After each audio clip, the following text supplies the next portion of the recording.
ধন্যবাদ। আপনারা জানেন আমরা গত ৭ই আগস্ট আমাদের ভুটান এক্সপোর্টার অ্যাসোসিয়েশনকে আমাদের বিভিন্ন সমস্যা নিয়ে এবং প্রিলিমিনারি পোর্টে ব্যবসাকে আরো কিভাবে বাড়ানো যায় সেই লক্ষ্যে আমরা একটি জয়েন্ট মিটিং এর জন্য তাদেরকে ইনভাইট করেছিলাম। তো গত ২৮ তারিখে তারা আমাদেরকে চিঠির জবাব দিয়েছে। এর মধ্যে আমাদের তাদের সাথে ফোনেও কথা হয়েছিল এবং ওরা ৮ সদস্যের একটি টিমের আসার জন্য আজকে ৪ তারিখে ডেট দিয়েছিল। তো আনফরচুনেটলি একজন অসুস্থ থাকার কারণে আসতে পারেনি। ওনারা ৭ জন এসেছেন আজকে প্রতিনিধি থেকে এবং আমরা অনেকটা ফলপ্রসূ কথাবার্তা হয়েছে। না, এটা আপনারা জানেন বিগত গত ইয়েতে একটা আমরা আন্দোলন করেছিলাম ফেব্রুয়ারি মাসে।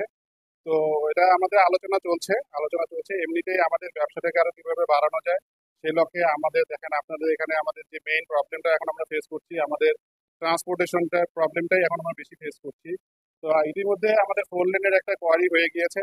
কোয়ারির জন্য আমরা আমাদের অ্যাসোসিয়েশনের পক্ষ থেকে জোর দাবি জানাচ্ছি যেন আমাদের যোগাযোগ ব্যবস্থাটা উন্নতি হলে এমনিতেই আমাদের ব্যবসার উন্নতি হবে এবং আমরা অন্য যোগাযোগ ব্যবস্থার কারণে আশেপাশের যে পোর্টগুলো আছে তাদের সাথে আমরা কম্পিটিশনে টিকতে পারছি না। আর রেটের ব্যাপারে তারা আজকে আমাদেরকে একটা প্রস্তাব দিয়েছে। আপনার যে মাইনিং স্টোন যে আছে, মাইনিং স্টোন ইন্টারন্যাশনালি অন্যান্য দেশে তাদের 98% নিচে হলে এটাকে আপনার মাইনিং স্টোন ধরে, 98%, 98.5 এর উপরে হলে এটা আপনার কোয়ার্টাইটে চলে যায়। বাট আমাদের এখানে কাস্টমস সেটাকে 91.3 ধরছে। তো এটা তারা একটা দাবি জানিয়েছে যে যেহেতু পরিবেশের কারণে অনেক সময় আমরা আগামীতে আর নদী থেকে বোল্ডার আপনাদেরকে নাও দেওয়া সম্ভব হতে পারে, সেক্ষেত্রে আমাদেরকে তারা দাবি জানিয়েছে যে আমরাও যেন এনবিআর কে বলে 98% পর্যন্ত আমাদের মাইনিং স্টোনটাকে আমরা অ্যালাউ করতে পারি। And Importer Association agreement. This was actually a long overdue.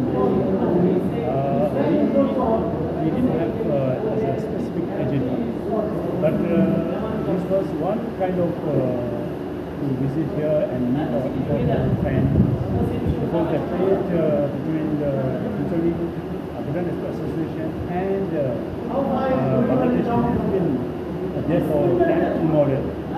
But not only to have a trade conversation,